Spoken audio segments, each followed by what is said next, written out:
Everyone, কেমন আছো তোমরা সবাই? আশা করছি সবাই ভালো আছো। আমি পাপড়ি তোমাদের সাথে একটা ছোট্ট মিনি ব্লগে প্রত্যেকে জানাই অনেক অনেক স্বাগত, অনেক অনেক ভালোবাসা।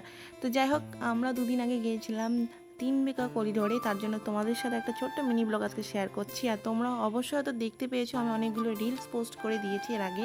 তো এখানে আমরা দাঁড়িয়েছিলাম একটা দামালদার জায়গার নামে আর কি। মেন কথা হচ্ছে আমার ওখানে একটা মাসির বাড়ি ইনভিটেশন রয়েছে, তাই সবাই আর কি বাড়ির ফ্যামিলি যত লোক ছিল সবাই মিলে আমরা গিয়েছিলাম ঘুরতে। তো এখানে দেখো, আমরা দামালদা নামে একটা জায়গায় দাঁড়িয়েছিলাম, এখানে মিষ্টি নিয়েছিলাম সেই মাসির বাড়ি যাওয়ার জন্য। আর আমরা সবাই এক একজন নিয়েছি আইসক্রিম। গরমে খাওয়ার মতো একদম ঠান্ডা হওয়ার জন্য আইসক্রিম বেস্ট। তো খুব এনজয় করে গিয়েছিলাম।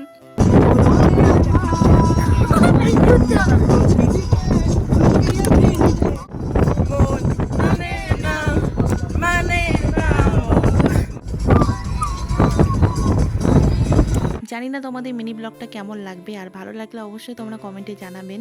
আর প্রথমবার আমি মিনি ব্লগ তোমাদের সাথে শেয়ার করছি। তো যাই হোক, এই ভিডিওটার দ্বিতীয় পার্ট আসবে, ততক্ষণে তোমরা ভালো থাকবেন, সুস্থ থাকবেন।